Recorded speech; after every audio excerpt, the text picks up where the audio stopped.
En la tarde con Cristina todo puede pasar. Es la tarde con Cristina, un balcón para mirar lo que pasa en Guadalajara, ella te lo va a contar. Con temas de actualidad y los mejores invitados. En la tele local todo queda conectado. Con temas de actualidad y los mejores invitados. En la tele local todo queda conectado.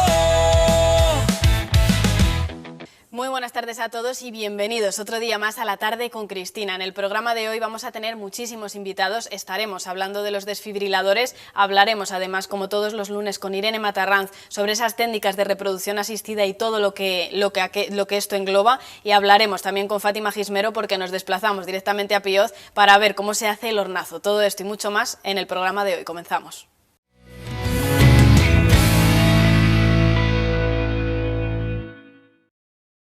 Pues comenzamos con el programa de hoy. Vamos a hablar ahora de algo muy importante que tendríamos que tener todos en cuenta, son esos desfibriladores y cómo utilizarlos para ello. Estamos con el técnico de emergencias, Adrián Villar. Muy buenas tardes lo primero y bienvenido a La Tarde con Cristina. Buenas tardes.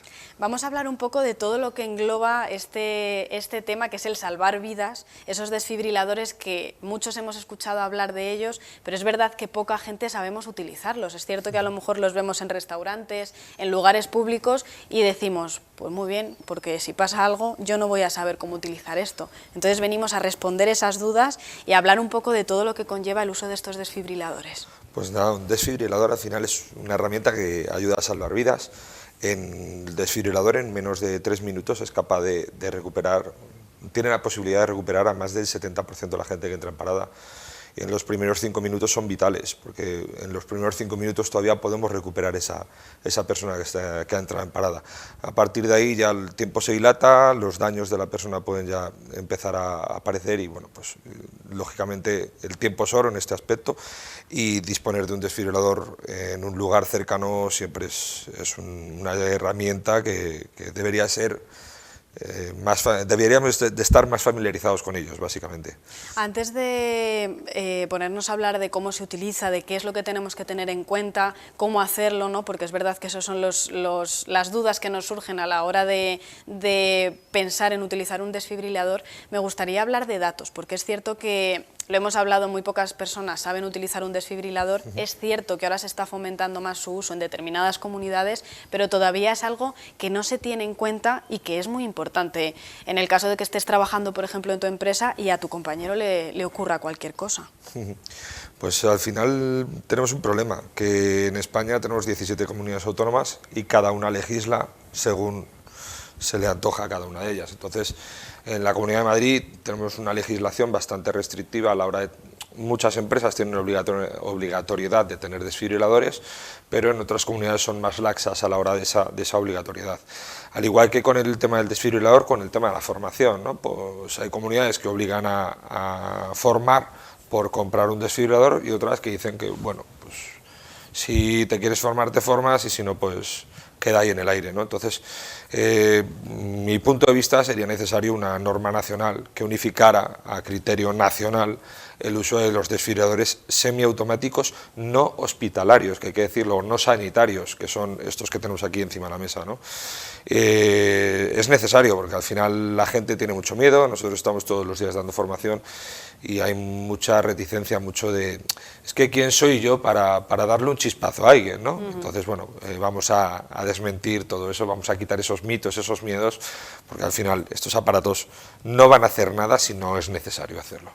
Es cierto que lo has comentado, también dais formaciones no solo a personas mayores, sino también en colegios, a niños, porque no solo la reanimación cardiopulmonar, que tenemos aquí los muñecos, hablaremos de ello en otro programa si te parece, sino también esos desfibriladores que también son necesarios.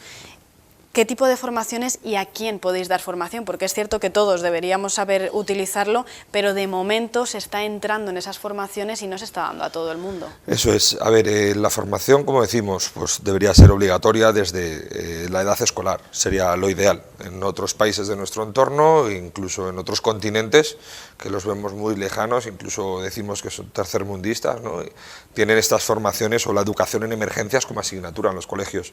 Aquí en España no tenemos nada de esto. Es verdad que este año pues hemos empezado a ver que el soporte vital básico, la RCP y tal, ha entrado en la educación secundaria, pero mi pregunta en este aspecto es, bien, lo metemos en educación secundaria, pero la persona que va a formar esos alumnos no es una persona capacitada para formarlos, porque sí, son profesores del centro educativo, pero no tienen una formación específica ni están preparados para ello. Entonces, ahí hay un poco de miedo por parte de estos docentes a impartir esta materia, muchos incluso lo evitan, y por otro lado nosotros como profesionales sanitarios que pensamos que esto debía ser no desde secundaria, sino incluso antes, porque un niño al final aprende matemáticas y las interioriza porque lo ve periódicamente en el tiempo, y eso, si lo hiciéramos con esto, el niño en secundaria sería un auténtico salvavidas. Pensamos muchas maniobras que podemos hacer nosotros, que un niño en su casa las puede hacer con su padre, con su madre, con su abuelo o incluso hasta con su hermano. Además es cierto que se comenta en muchas ocasiones cuando a un familiar, por ejemplo, o a alguien que ves por la calle le ocurre algo, es cierto que no sabes cómo puedes reaccionar, si vas a poder ayudar, si no. Pero si tenemos interiorizado este tipo de ayuda, es más sencillo saber reaccionar a pesar de que la situación sea traumática. Ese es el tema. Nosotros en los cursos nos gusta hacer los cursos teórico-prácticos. Hay que dar una teoría porque la teoría es necesaria, pero sobre todo nos gusta jugar, nos gusta hacer que la gente toque, que haga la RCP, que incluso simulación de casos prácticos, ¿no? Como si te encuentras por la calle y pasa esto, ¿qué haces? Pues desde la conducta PAS o el PEAS, ¿no? Lo que era el proteger, avisar y socorrer, que ahora también evaluamos, hasta cómo atender a esa persona y utilizar este aparato que se llama desfibrilador, ¿no? Pues eso lo hacemos en todos los cursos y nos gusta eso, que la gente toque y haga. Cuando nosotros llevamos a una persona en un curso a una situación de estrés, en un curso, en una formación, que en la realidad siempre supera la ficción, ya muchas veces vemos que las personas se bloquean.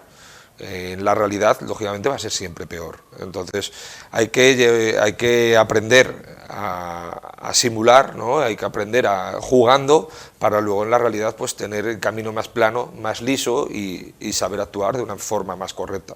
Y eso sería o debería ser más que necesario.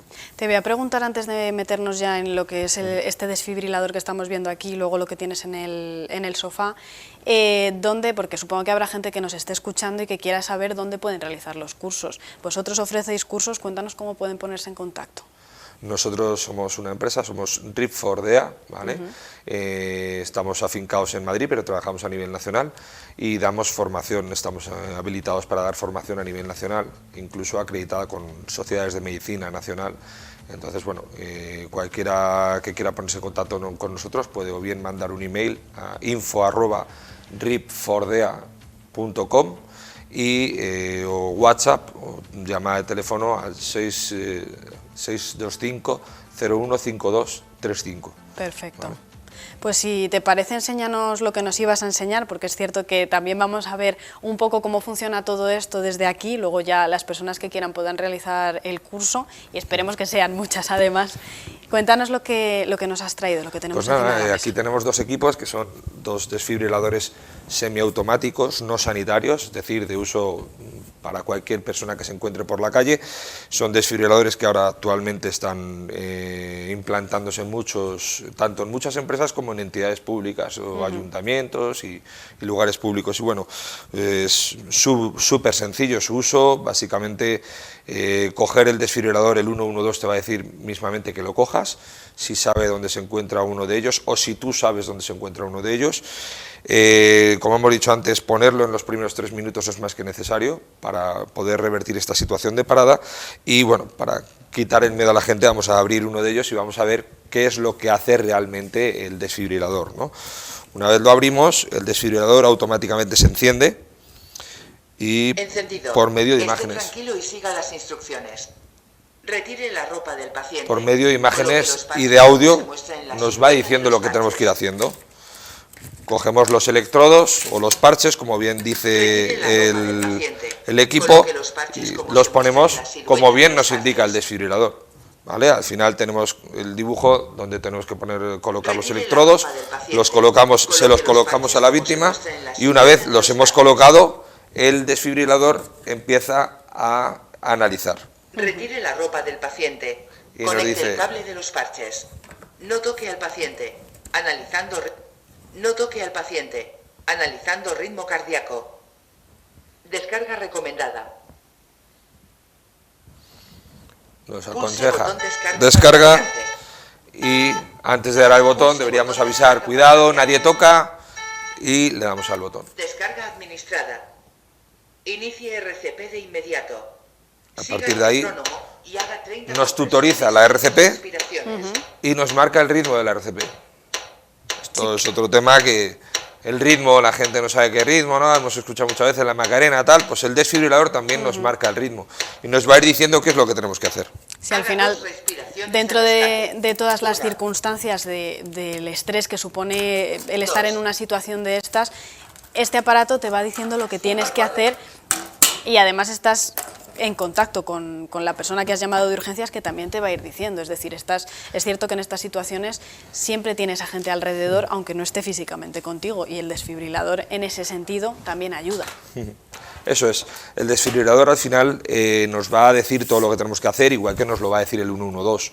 El 112 en todo momento nos va a coger el teléfono y desde que nos coge el teléfono el operador, si detecta que hay una situación de gravedad, va a decirnos lo que tenemos que hacer, y nos va a pasar a un médico o enfermero del servicio de emergencias correspondiente que nos va a seguir tutorizando y nos va a decir, pues realice lo siguiente, hágame este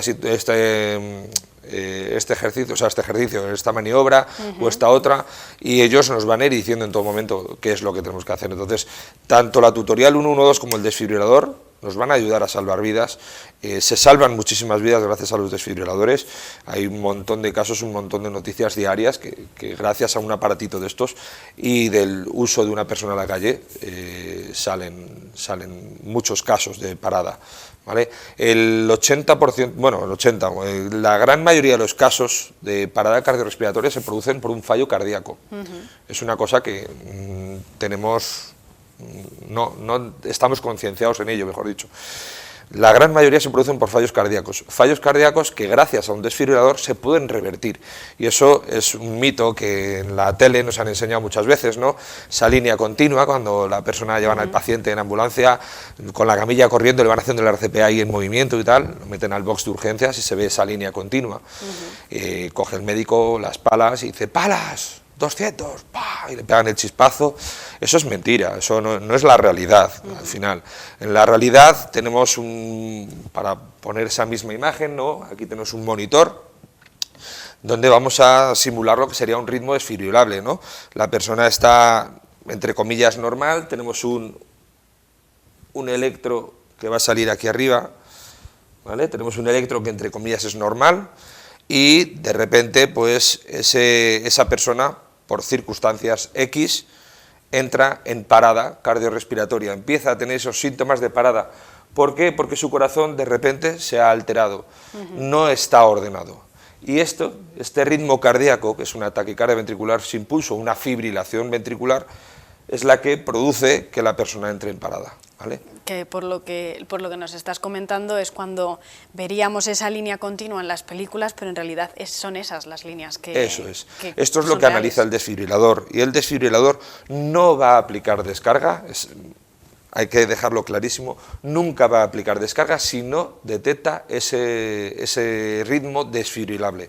En resumen si el corazón está ordenado, no hay descarga. Si el corazón está desordenado, le aplica una descarga. No sé si nos quieres, Adrián, destacar algo más de todo lo que nos has contado. Nos quedamos con ese mensaje y nos veremos en próximos programas para que nos cuentes mucho más. ¿Hay algo más que quieras destacar? Pues nada, destacar la importancia de estos equipos, como decíamos, ¿no? Son vitales, lo necesario que es tener desfibriladores cerca de donde vivimos, y fundamentalmente hacer un pequeño matiz, ¿no? Los casos que nos encontramos de parada cardiorrespiratoria, la estadística dice que el 70% de ellos nos los encontramos en nuestro entorno familiar o doméstico, es decir, la mayoría en los domicilios. es el lugar que deberíamos de tener más cardioprotegido, no tanto espacios públicos, tal, sino los domicilios, los lugares residenciales. Y luego el 20% en el entorno laboral y el 10% pues, que nos los encontramos por la calle. Entonces, es verdad que cada día más comunidades de propietarios tienen desfibriladores, pero es un lugar a tener en cuenta, porque al final, en cualquier comunidad, sea típica comunidad moderna, con piscina, con canchas de polideportivas, con gimnasios incluso, que ya las tenemos, ¿por qué no vamos a tener un desfibrilador en una de ellas? Por menos de 50 euros al mes podemos tenerlo, y un aparato que salva vidas. Además es esa conciencia, ¿no? Ese aprendizaje que tenemos que tener desde que somos pequeños. Es cierto que tiene que evolucionar mucho esto, porque ahora es cuando se está teniendo un poco más en cuenta, pero es verdad que queda mucho por hacer hasta que sí. Tú y yo, bueno, tú sabes, pero yo, por ejemplo, sepa sin problema cómo se utiliza un desfibrilador. Por poner otros datos importantes, si os parece, Metro de Madrid. Metro de Madrid es una empresa que desde 2018 decidió implantar desfibriladores en todas sus estaciones de metro y decidió ser espacio cardioprotegido. Espacio cardioprotegido es aquel espacio que tiene un desfibrilador a menos de 3 minutos, entre comillas, ¿vale? Pues Metro de Madrid, si alguna de sus estaciones se iba a más de 3 minutos, ponía un segundo desfibrilador. Bueno, tiene un segundo desfibrilador. Y hay estaciones que tienen hasta 5 desfibriladores. En Metro de Madrid se han producido muchas paradas desde entonces, en las cuales, paradas normales, ¿vale? En las cuales se han utilizado estos aparatos. Lógicamente el 112 sabe que el metro tiene desfibriladores y la estadística de Metro es brutal. Es brutal. En España sobreviven menos del 9% de la gente a una parada. O sea, se producen en extrahospitalaria, fuera del hospital, menos del 9% sobrevive. En Metro de Madrid la tasa de supervivencia está rondando el 65%. Que es una barbaridad. Entonces, ahí están los datos. Habrá gente que diga, no, es que el personal de metro está formado. A ver, sí, pero ¿dónde está el personal de metro? Al final la persona que coge el desfibrilador no es solamente el personal de metro, es aquel viajero que pasa por ahí, que ha llamado al 112 y que le han dicho, coja el desfibrilador y póngalo. Eso es. Entonces, eso es el resumen de todo lo que acabamos de hablar. Pues Adrián, si te parece, otro día estás invitado aquí a La Tarde con Cristina a contarnos muchísimo más sobre esto, y muchísimas gracias por venir y por arrojar un poco de luz a lo que son los desfibriladores, porque muchos de nosotros tenemos dudas todavía de lo que son, y esto es muy necesario. Muchas gracias a vosotros por darnos la oportunidad y el escaparate de poder mostrar estos aparatos. Y muchas gracias, y que sigamos concienciando a la gente. Es un valor que podamos enseñar esto en televisión, y ojalá empecemos a cambiar las cosas y a llevar a la gente a la conciencia de que tenemos todos que estar formados a ayudar a cualquier persona que nos encontremos por la calle que pueda sufrir un percance o una emergencia. Desde luego, muchísimas gracias. Gracias a vosotros.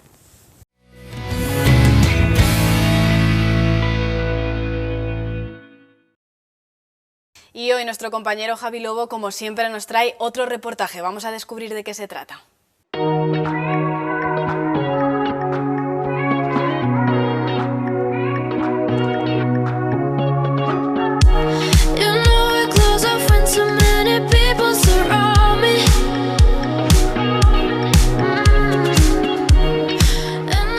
Elisa, la que estás liando, ¿qué es esto? Esto es un circuito de luces que a la vez es un entretenimiento porque te ayuda a hacer ejercicio y es muy divertido. Esto consiste en una tira de 10 metros de luces que están programadas con un router que hace de cerebro de la tira de luces, y en este juego tu objetivo es darle al botón, darle al tapón, porque aquí están los tapones, darle al tapón correspondiente. Entonces, cuando inicia la cuenta atrás, las luces van recorriendo un tramo del cable hasta que se paran en un sitio, y en ese sitio es donde tienes que darle al botón. A todo esto... Menuda paliza, tía. Ya, a todo esto tienes 30 segundos y luego te van contando los puntos. Vale, pues venga, tú la primera, vamos. Prepárate.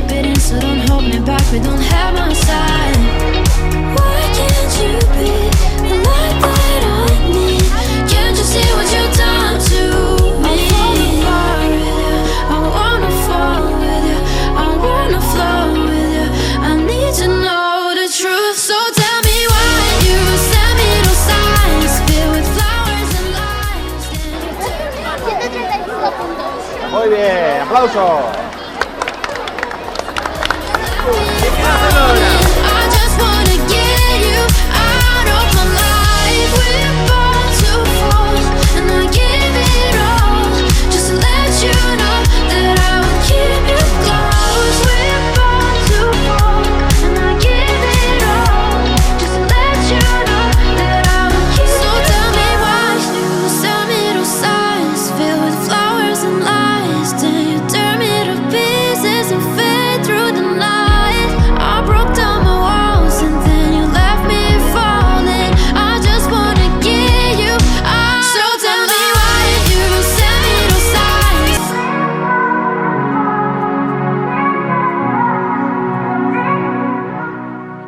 no puede haber Semana de la Ciencia sin su podcast, sin su radio con los chavales. Aida, ¿cómo se os ha ocurrido el tener un recuerdo vivo de esto?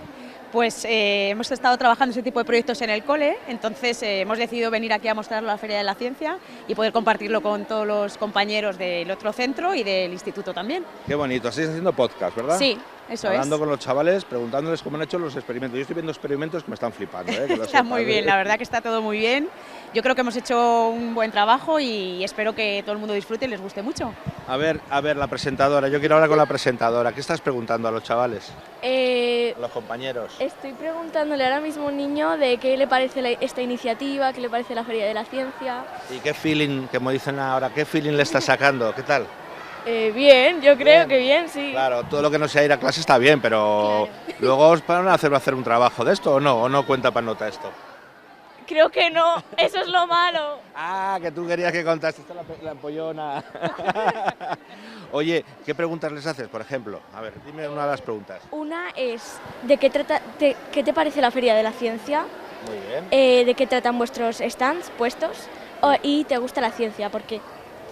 Esas son. Oye, ¿a ti te gusta la ciencia? Mucho, muchísimo, mucho. ¿Qué te gustaría ser de mayor? Actriz. No tiene nada que ver con la ciencia, pero bueno, es una ciencia conseguir trabajo siendo actriz, entonces también. Bueno, pues ya lo ven, aquí todo queda reflejado, guardado y emitido en los podcasts que están preparando aquí desde los distintos colegios en esta Feria de la Ciencia. La energía solar que desprende el sol va a las placas de silicio, donde hace que los electrones se muevan más rápido, se vayan de los átomos, pasen por el cable y la energía que han recogido de la luz solar hace que el motor se pueda mover. Y así es como el motor después empieza a mover los engranajes, que los engranajes mueven las otras partes del robot. Yo no me lo creo, enséñamelo, venga, a ver cómo lo haces. A ver cómo funciona. ¿Hay suficiente sol aquí o tenemos que buscar más sol? No hay, es que tarda sol. mucho en cargarse. Necesitaríamos más sol. Ahí necesitaríamos mucho más sol. Esa es la prueba de un día, ¿no? Sí, esa es la prueba, eso sí funciona.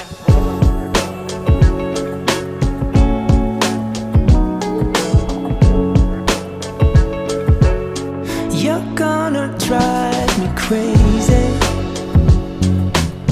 if I can't make. Pues seguimos hablando de ciencia y hoy tenemos una ciencia que se utiliza mucho en lo que están viendo ustedes en la pantalla, en la televisión, sobre todo también en las películas. Es el stop motion. ¿Qué es el stop motion? El stop motion se basa en tener unas figuritas y un escenario y hay que moverlo las figuritas poquito a poquito y así se hace una película. Claro, vamos a contarles a todos los espectadores que no sepa que cada segundo son aproximadamente 25 fotogramas. Entonces hay que irlo grabando y ahora veremos cómo en el ordenador se genera ese render, ¿verdad? Y se mueve. Sí, eso. Eso es, ¿verdad? Sí. ¿A ti qué te ha pasado? Pues jugando al fútbol de portera. ¿De stop motion también ha sido? No. O sea, no ha sido stop motion, ha sido cataplof. Sí. Bueno, pues vamos a ver cómo funciona el stop motion que tienen aquí preparado.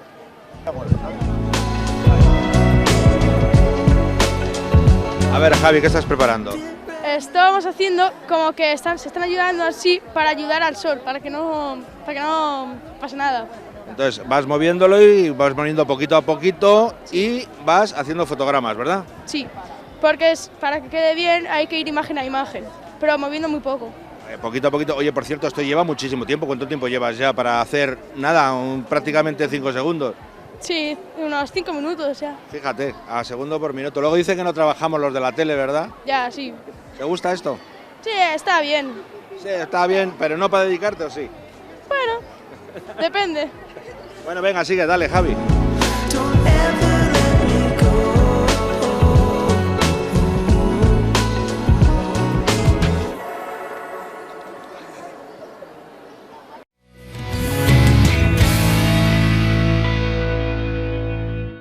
Pues continuamos con el programa de hoy, vamos a abrir ya nuestra sección de salud, vamos a hablar con Irene Matarranz como todos los lunes. Muy buenas tardes y bienvenida a la tarde con Cristina. Buenas tardes.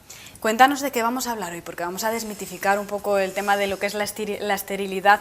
Cuéntanos exactamente de lo que vamos a hablar hoy, que seguro que a muchos de nuestros oyentes les interesa. Bueno, a ver, la esterilidad es una enfermedad como cualquier otra, fue declarada enfermedad por la OMS hace ya algunos años, porque tradicionalmente cuando una pareja no podía tener hijos, pues decía, pues bueno, pues no se puede tener hijos, o incluso se decía, pues es que si Dios no los manda, y ahí se quedaba el tema, ¿no? Pero no se le daba la importancia que tiene, porque no podemos olvidar que la OMS considera como enfermedad todo aquel padecimiento físico o psíquico que perturba el día a día y el buen vivir, por así decirlo, de las personas, ¿no? Entonces, cuando la OMS ya dijo que la esterilidad era una enfermedad, empezó a dársele más importancia. Pero, en paralelo a esto, la sociedad, no solamente la actual, que también, sino la de hace algunas décadas, equiparaba el hecho de ser estéril a ser menos hombre o a ser menos mujer, a ser una persona no válida, porque nuestro concepto de sociedad estaba enfocado casi exclusivamente a nacer, crecer, casarse y tener hijos, ¿no? No existía otro concepto de vida, con lo cual era de alguna manera lógico pensar que si tú no podías tener hijos ya eras menos válido como persona, tanto como hombre como mujer. De ahí que este proceso, esta enfermedad de la esterilidad se llevase como algo absolutamente oculto, era un tema tabú, y si alguien no podía tener hijos, primero no lo decía, segundo rara vez consultaba, simplemente por el miedo a ser etiquetado, censurado, señalado con el dedo. Y esto, por supuesto, dentro del ámbito médico, pero no solamente dentro del ámbito médico, sino dentro de su ámbito más cercano, social, familiar, etcétera, etcétera, ¿no? O sea, el miedo a ser etiquetado como persona menos válida estaba ahí. ¿Qué ocurre? Pues que esto, a día de hoy, sigue vigente de alguna manera. O sea, hemos evolucionado muchísimo como sociedad y ya estamos dando el valor que tiene la persona a la persona como persona, no como organismo cuya función, si no procrea, esté limitada, ¿no? O sea, ya no tenemos el concepto de estamos aquí para tener hijos, o nos casamos para tener hijos, o si no tenemos hijos hemos fracasado en nuestro proyecto vital.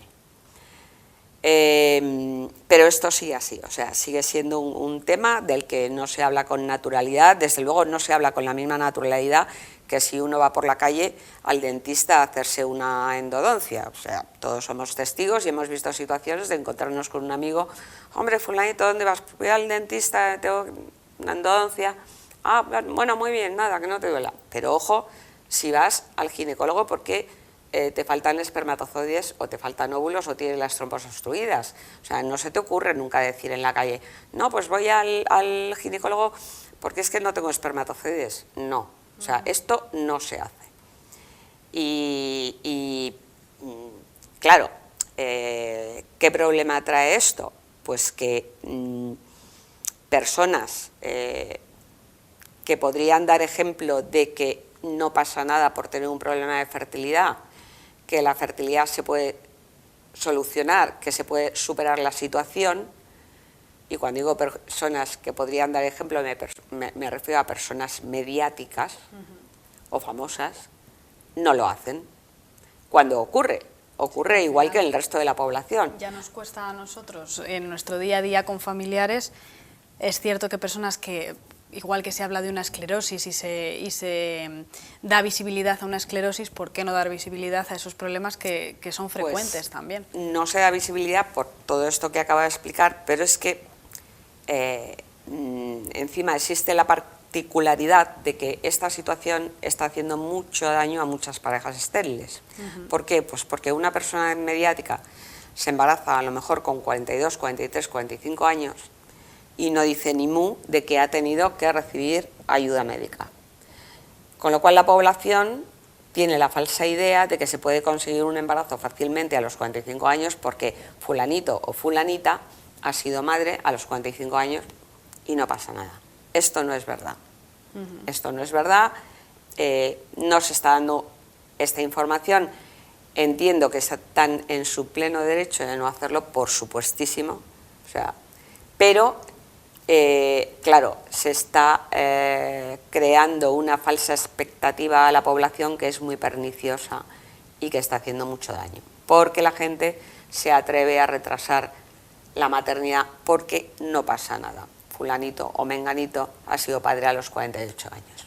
Es una preocupación que se ve en consulta. Hay gente que va diciendo X persona mediática ha tenido un hijo con 45 años porque yo con 30 no puedo. Nos lo comentan, nos lo comentan, por eso nosotros somos testigos de ello. Bueno, somos testigos de ello por eso y porque todos hemos tenido algún caso en nuestra consulta, ¿no? de personas conocidas.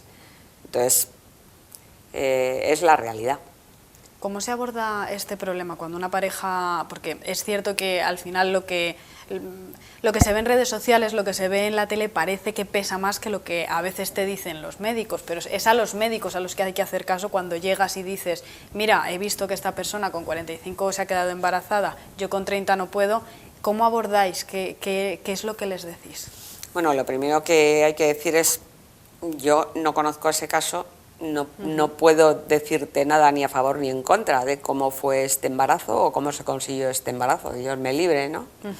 Pero lo que sí tiene que hacer uno es hablar claro y decir, bueno, si ocurrió un embarazo espontáneo en esta persona con 47 años, hay que decir que era difícil, era muy difícil. O sea, era la rareza, lo anecdótico, lo excepcional, pero no ni lo frecuente ni lo común.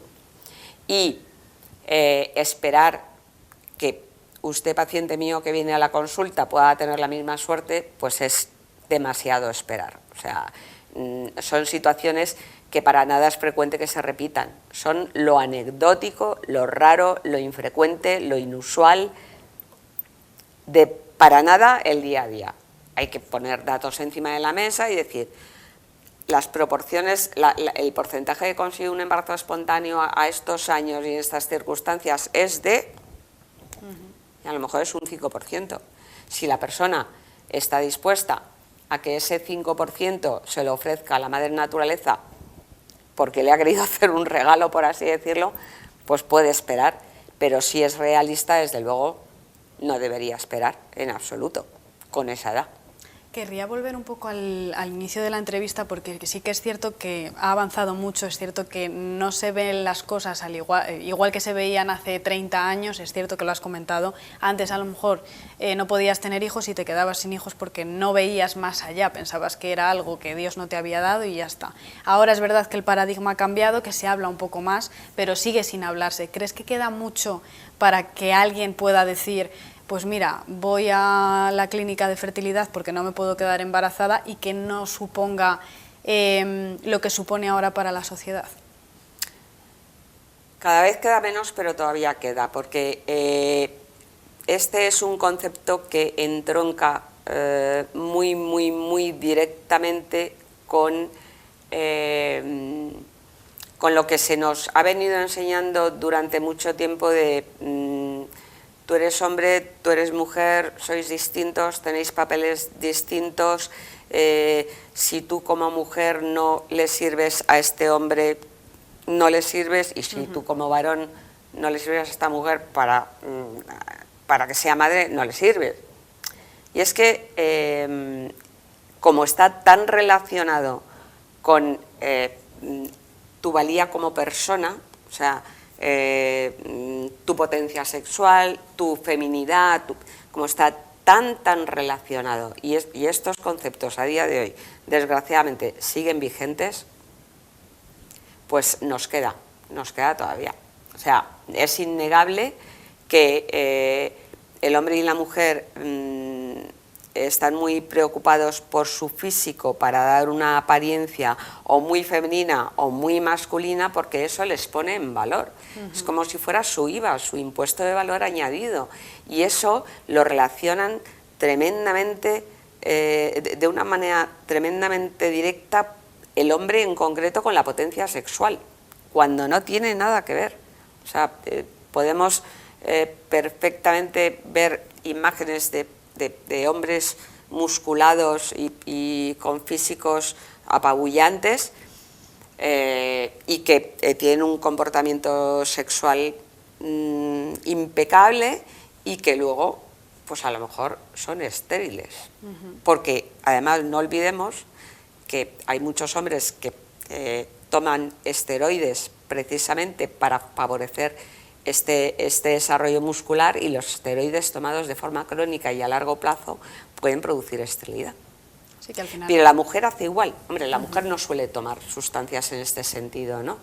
Pero la mujer cuida su imagen para, pues eso, para dar una idea de feminidad que atraiga al hombre. También puede tener un comportamiento sexual adecuado y a lo mejor sus ovarios no son tan jóvenes como ella, o no tienen un rendimiento que sería el esperado a esa imagen. Pues esperemos, Irene, que deje de ser un tema tabú dentro de poco, porque al final es cierto que son problemas normales como cualquier otro que puede afectar a cualquier pareja, que es frecuente dentro de la sociedad. Al final es uno de cada 6. Uno de cada 6 personas es muchísimo. Entonces es cierto que normalizar este tipo de situaciones ayudaría, sobre todo psicológicamente, mucho a las parejas que están pasando por este problema, que al final lo que quieren es tener hijos, o a esas parejas que han decidido no tener hijos porque no pueden y no quieren intentarlo, que no tengan que decir años después: ¿por qué no tuviste hijos? Pues porque tuve un problema y no lo dije porque qué iban a pensar de mí, ¿no? Exacto. Pues Irene, muchísimas gracias por estar con nosotros hoy, por hablarnos de este tema, desmitificar un poco todo lo que conlleva esta enfermedad, que no pasa nada por tenerlo, siempre se puede acudir a algún médico para que ayude, y te volvemos a ver muy pronto aquí en La Tarde con Cristina. Muchas gracias. Muchas gracias.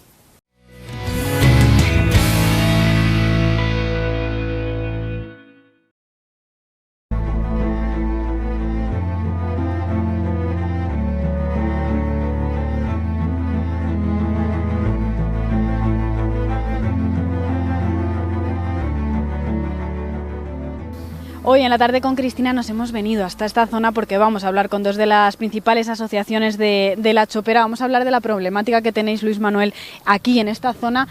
Muchas de las personas piensan que es por el río exclusivamente, pero hay otras problemáticas que queréis dar voz, que estáis ya con ello desde hace varios meses. Cuéntanos, Manuel, cuál es la problemática que vivís cuando al final llueve o cuando hay agua en esta zona. Sí, el problema que tenemos aquí en esta zona es con los colectores, y esto es un tema que viene ya de mucho tiempo atrás.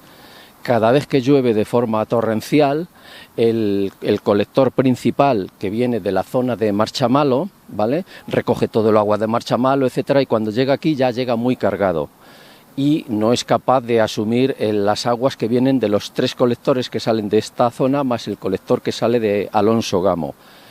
Y eso hay soluciones. En el primer colector de aquí se hicieron obras hace 10 años y las obras que hicieron han funcionado y funcionan. Lo hemos comprobado el mes pasado, recientemente, que cuando hubo entrada de agua inversa a los garajes a través de los colectores, en la parte donde se hicieron las obras no hubo problemas de inundaciones, y sí los hubo en los otros garajes. Por tanto, es un indicativo y una pista al ayuntamiento de por dónde tiene que ir sus investigaciones y sus obras futuras que tiene que hacer. ¿Qué estamos haciendo ahora? Estamos reivindicando que nos convoquen, porque se comprometieron a reunirse con nosotros, informarnos de los estudios, de cómo iba el tema, para informarnos de qué obras tienen que hacer y qué soluciones dan para que estas inundaciones dejen de producirse. Porque por lo demás, este barrio es encantador para vivir, es un barrio muy fresco en el verano, da gusto vivir aquí. Bueno, pues que tiene problemas que tienen que resolverse por quien lo tiene que resolver, que es el ayuntamiento. Al final es cierto que se ha hablado a lo largo de todos estos días de tanta lluvia de este río, de que se desborde, de que ese agua sea la que entre en los garajes, y al final la problemática no es esa, porque es cierto que ya se solventó ese problema después de esas riadas que hubo hace ya muchísimos años. No es ese el problema, son esos colectores y ese agua torrencial que cae y es la que inunda luego los garajes de las viviendas. Efectivamente, esta zona, como ha dicho Manuel, que es una zona encantadora, se ha puesto en noticia en la ciudad por el tema de las inundaciones del río. Pero la inundación del río es un tema que preocupa a los vecinos, pero menos, porque la inundación del río es una cosa puntual, por un episodio de lluvias de mucho tiempo, y es un episodio controlado por las personas. Es decir, se abren las presas y los vecinos nos avisan que se van a abrir las presas. El problema que ha pasado que el colector, que debería estar aislado del río, pues se ha metido el agua adentro de las casas. Eso no sabemos por qué ha ocurrido y es lo que el ayuntamiento nos tiene que explicar. Lo que están preocupados los vecinos realmente es por esas lluvias torrenciales. En cuestión de años, en el año 2019 fue la primera, en el año 2021 también fue la segunda. Entonces los vecinos estamos preocupados de cuando hay esa lluvia torrencial, que llueve, el río no sube para nada, sino que los colectores, la alcantarilla de las casas no da abasto y el agua, en vez de salir de los garajes al colector, es al revés, el colector se nos mete a la calle. Eso es la preocupación principal que tenemos los vecinos. ¿Qué es lo que hacéis ahora cuando estas situaciones ocurren? ¿Cómo afrontáis los vecinos esas inundaciones? Lo que ha hecho en este caso Guadalagua es taponar la salida de los colectores, lo que va al colector principal, y el agua que se genera en las viviendas y en los sumideros lo ha bombeado hacia el río. Esa es la solución que han dado y bueno, pues como emergencia está bien y también da pistas a futuro de cosas que se pueden hacer, por ejemplo, pues eso, válvulas antirretorno y bombas potentes para casos de emergencias, también se puede trabajar en esa línea. No sé, más o menos, porque es verdad que es una problemática que ya lleváis teniendo bastante tiempo, ¿sabéis cuándo va a estar esa solución disponible? Nosotros estamos esperando que el ayuntamiento nos convoque. En el mes de octubre se creó una plataforma con la Asociación de Vecinos Manantiales, con la Asociación de la Chopera y con nosotros, y nos recibió la alcaldesa y varios concejales y quedaron comprometerse en cuestión de 2 o 3 meses el explicarnos qué soluciones podría haber. Ha ocurrido ahora el tema del río, pero lo que estamos esperando realmente es la solución al problema general que tenemos. El problema del río, pues como ha explicado Manolo, ya sabemos lo que va a pasar. Nosotros cuando sabíamos que iba a pasar el problema del río ese, cuando subió el nivel del río, y avisamos a los vecinos, avisamos a policía, a protección civil, a los bomberos. La verdad es que al concejal de seguridad, la verdad es que se portaron fenomenal. Han estado 24 horas al día taponando eso, pero claro, eso no es una solución, que tengan que poner un tapón para que no se meta el agua para afuera, cuando lo que decía Manuel, instalando a lo mejor una válvula antirretorno o alguna cosa que tendrá que decirnos los técnicos, que se podrá solucionar. Pero lo que los vecinos esperan, nosotros hemos tenido 2 asambleas, la Asociación de Vecinos La Chopera y la Asociación nuestra la semana pasada, y los vecinos tienen esa inquietud, pero tienen esa inquietud sobre todo por las aguas torrenciales que se producen en verano o cuando hay unas tormentas muy fuertes. Lo del río, pues ha sido una cosa espectacular, que a nivel de calle ha sido noticia y todo el mundo ha venido a ver, pero no es el problema principal que hay en estas casas. Al final es un problema que hay que solventar, se tiene que solventar a la mayor brevedad si fuese posible, pero es cierto que aunque el río no sea el problema, es algo que os ha ayudado a poder hablar de esos colectores y de esa problemática que tenéis. Sí, efectivamente, aquí ha venido casi todo Guadalajara a ver la crecida del río y ha dado lugar a que este tema haya sido muy mediático.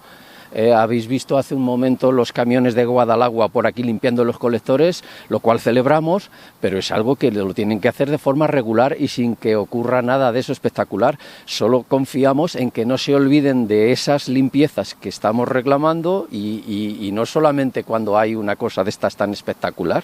Pues Manuel, Luis, no sé si queréis destacar algo más, pero muchísimas gracias por estar hoy en la tarde con Cristina, por contarnos esta problemática que tenéis y esperamos que se solucione pronto porque hay que disfrutar de toda esta zona que es bien bonita. Es preciosa y desde luego merece la pena venir por aquí a pasear y en el verano el frescor que hay bajo los árboles es encantador. Muchísimas gracias. Gracias a ti.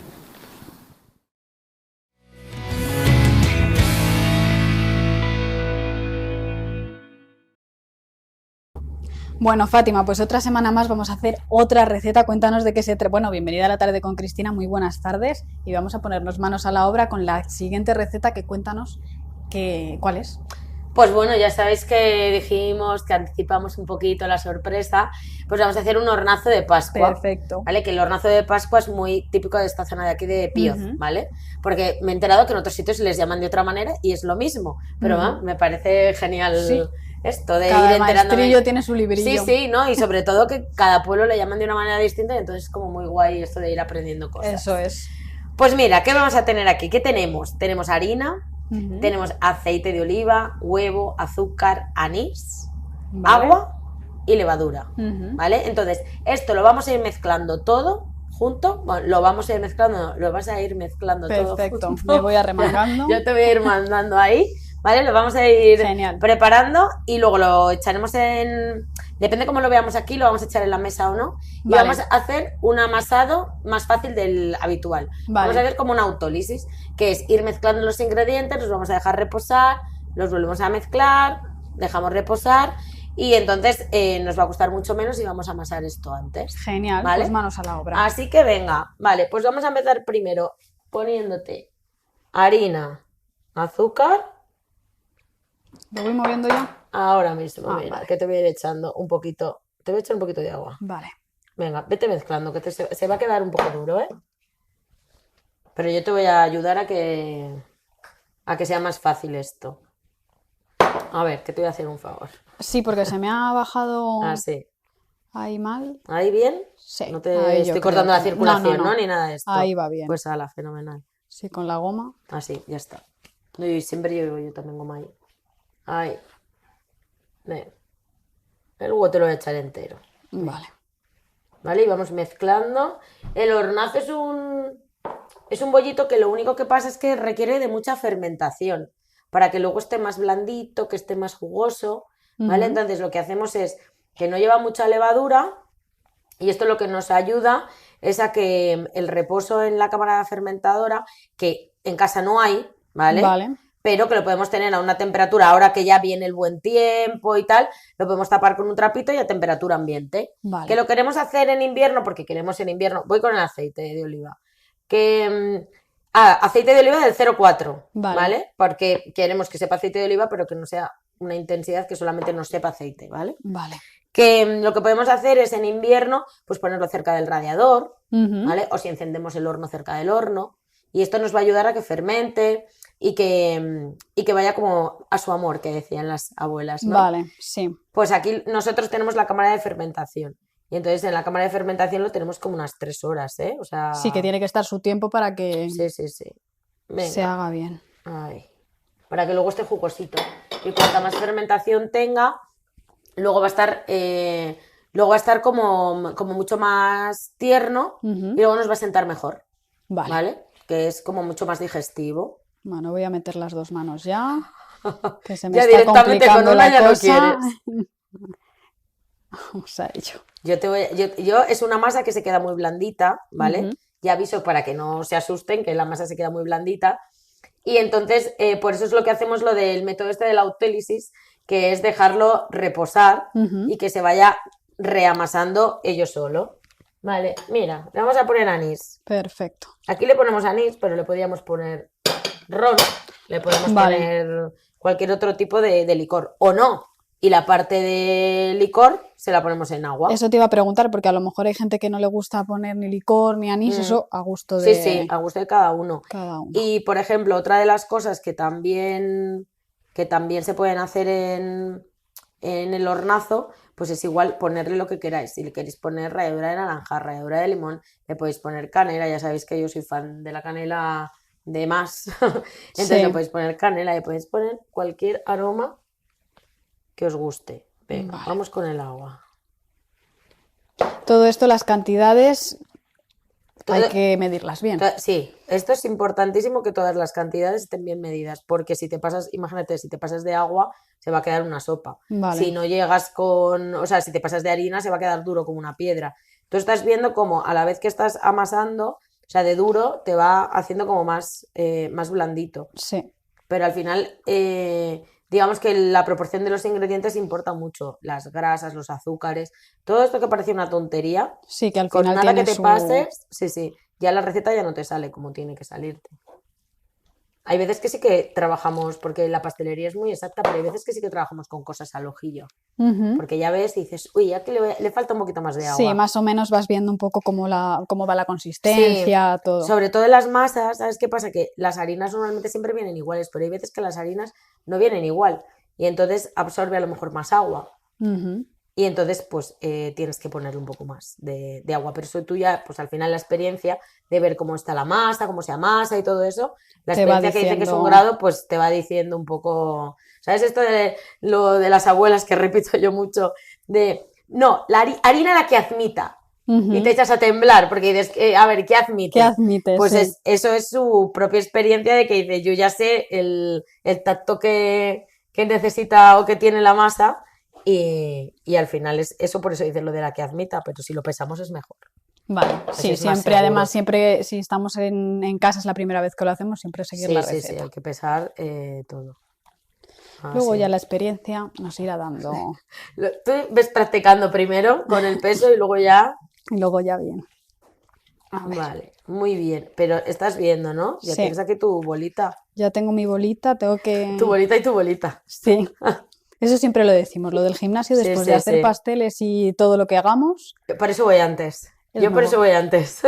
Antes de empezar el día, por eso voy ahí a estas horas. sí, porque si no, No, terminas yo sin una vez ganas. que yo termino de aquí, que yo lo único que voy pensando es, ¿puedo echarme la siesta? ¿Puedo ir a dormir? Como para irme al gimnasio a coger más pesas. Vale, y Bueno. entonces, esto lo Ujú. dejamos reposar un poquito Vale, y entonces una vez que dejemos de reposar esto, cuando vengamos tiene menos fuerza, entonces podemos seguir volver a amasar, moviendo. vale, Entonces, esto yo aconsejo que se haga como 2 veces durante el amasado. vale, El agua final todavía no se la hemos echado ni la levadura, porque lo que vamos a hacer es echar la levadura y el agua al final para que se mezcle bien la levadura con el agua, se disuelva bien, genial. ¿vale? Porque no me gusta meter la levadura en el agua. No ¿Por qué? sé, es una manía mía. O Vale. sea, me parece que se va a quedar más levadura en el bol que en Vale. el bol que en, Sí, que en en la lo que es masa. la- Entonces lo hago así, echo aquí la levadura y lo disuelvo aquí. Vale. Así que esperamos 2 minutitos. Perfecto, Y y seguimos. ¿Vale? Genial.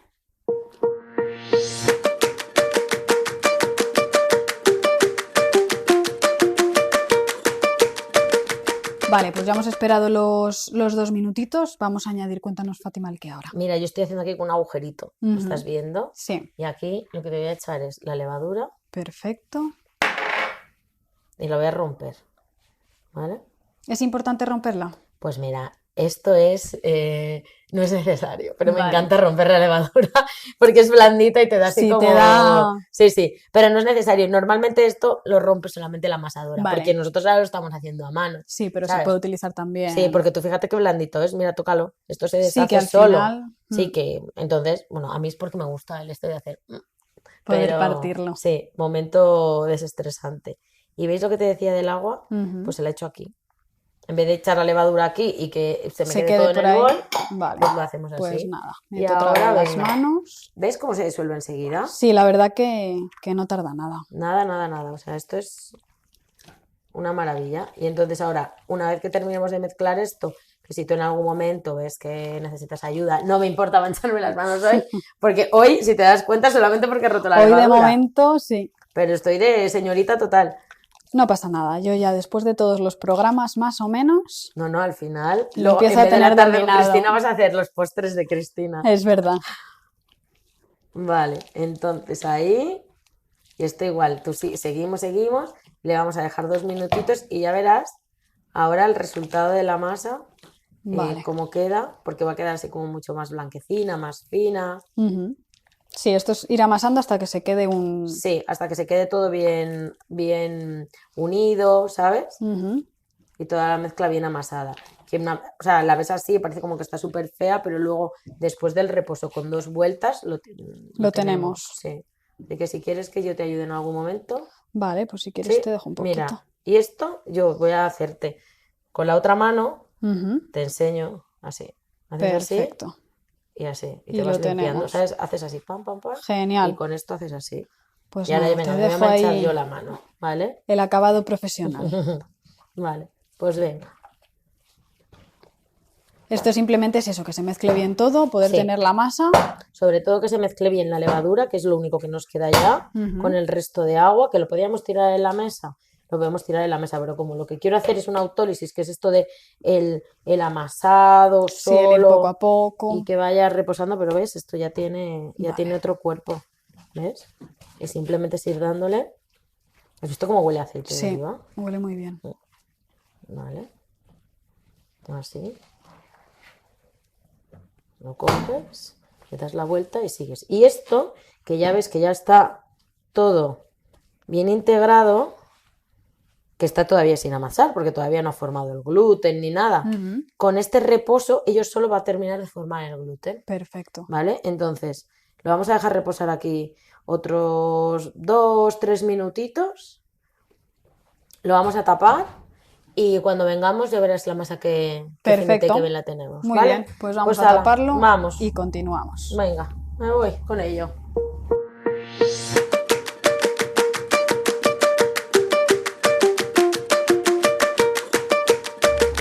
Bueno, Ya ¿qué? lo tenemos. Igualito, lo que hemos dejado que lo que nos hemos encontrado, ¿no? Totalmente. Vale, pues ahora ¿qué vamos a hacer? Ahora vamos a cortar Vale. unos trocitos de masa, ¿vale? Vamos a cortar de este tamaño, más o menos, Ujú. ¿vale? Y que vamos a hacer bolitas. Vale. Vamos a hacer 2 bolas, ¿vale? ¿En este también? Sí, así. ¿Vale? ¿Tú te acuerdas? Sí, ¿no? Sí. Así como lo De lo de hacíamos. la mano Sí. un poquito Ahí, hacíamos así como curva, una eso mano es. curva, como si fuera una garra. Yo pongo esta igual porque estoy acostumbrada a hacerlo Con las dos. Sí, ¿vale? Y entonces lo que vamos a hacer es que la vamos a estirar así un poquito. Mira, nos vamos a acercar la bandeja Vale. y vamos a estirar. Yo me voy a ir lejos. Te dejo a ti más cerca. Vale. ¿Vale? Y fíjate lo que tengo aquí. Vale, el Un huevo. Vale, vamos a poner aquí el huevo. Pero Pero más lo tengo separado. Vale. Lo tienes que poner más separado. Aquí, para que no Ahí. se peguen porque va a fermentar. Entonces, estira así, haz una forma redondita. Perfecto. ¿Vale? Y entonces, ahora lo que vamos a hacer es vamos a cortar unas tiras. ¿Ves? Así, largas. Las vamos a partir en 2 Vale. y las vas a cruzar. Así. Ujú. Y la otra al contrario. Vale. ¿Vale? Y lo mismo en esta. A ver cómo de grande es eso. A lo mejor hay que cortarlo un pelín. poco. Sí. Mira, lo estiramos así. Y yo creo que aquí. Ahí Lo bien, ¿no? tenemos, sí. Perfecto. Y tú ahora tienes que apretar ahí bien, eso es, para que no se nos levante. Perfecto. Y esta por aquí.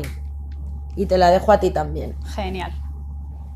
Usted Pues ahí misma. vamos. Y esto, si ves que es muy largo, pues le cortas tú o directamente le metes aquí con el dedito y lo pegas. Genial. ¿Vale? Pues nada, vamos a hacer esos dos. Esta masa, ¿sabes lo que voy a hacer con ella? Me la voy a quedar de masa madre para los Vale. siguientes. Perfecto. ¿Vale? Genial. Pues Así entonces que- nos vamos al horno. Lo tenemos. No, No, a la fermentar. Eso fermentadora. es. Luego al horno, pero Nos primero a vamos. fermentar. Fermentadora, pintamos Eso de es. huevo, ponemos anisillos y azúcar. Perfecto. Cocemos a 180 unos 12-15 minutillos. Genial. Y venimos con ellos. Vale, pues te espero aquí que vayas a hacer que fermente. Venga. Y seguimos.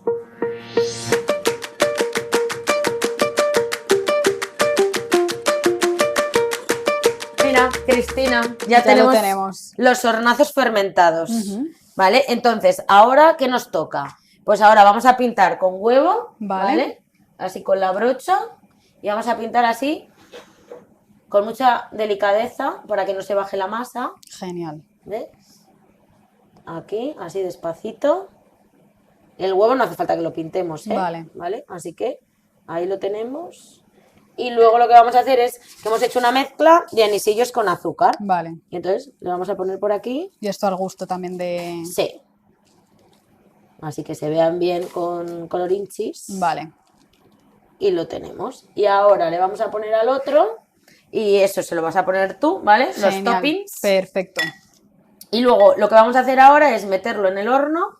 Y van a estar como unos 10-12 minutillos. Perfecto. Hasta que cojan un poquito de color. Y lo tenemos. Y lo tenemos a 180 grados y ya tenemos nuestro hornazo para irnos al campo a rodar el huevo. Totalmente.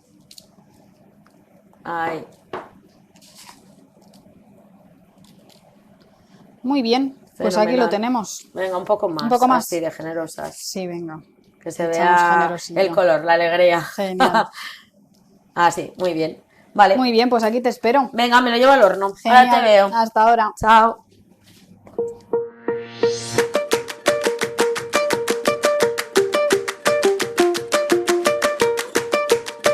Bueno, qué rico el resultado. ¿Has visto? ¿Qué te Mira, parece? Pues estupendo. Esto, bueno, mira, toca.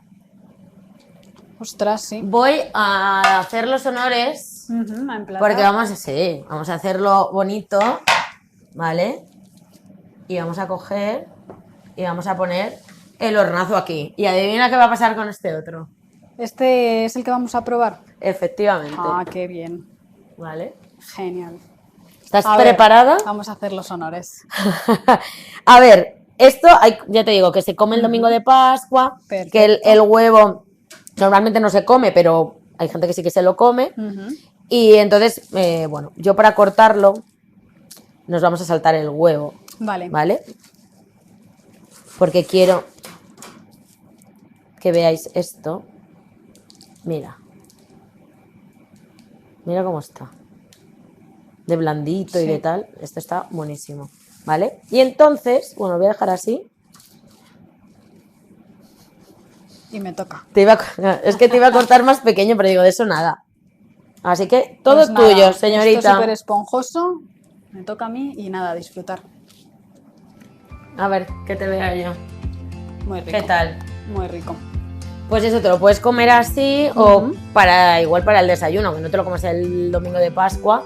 Si te sobra, pues esto... Se puede comer. Sí, para mojar, sin mojar, ya ves que es muy jugosito. Pues Fátima, muchas gracias por estar otra vez con nosotros en la tarde con Cristina y esperamos muchas más recetas, que todavía nos queda mucho recorrido. Sí, muy bien, gracias por venir. Muchas gracias. Qué rico está.